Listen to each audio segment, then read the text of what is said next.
Figured I'd get a video of this just for history, but this is April 21st, 2020, the middle of the pandemic, and we're getting a bit of a blizzard.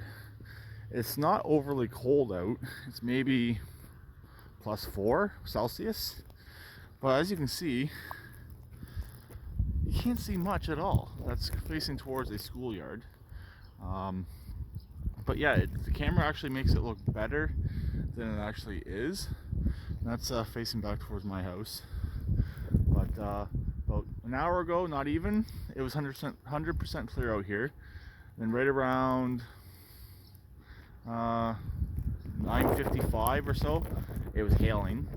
But just really weird weather. I figured I'd get a quick video of this just to show what it's doing and what type of weather we're going through in the middle to end of April 2020. Okay, this is no more than 5 minutes after the last take, and as you can see, the sun's coming back out and it's getting clear again.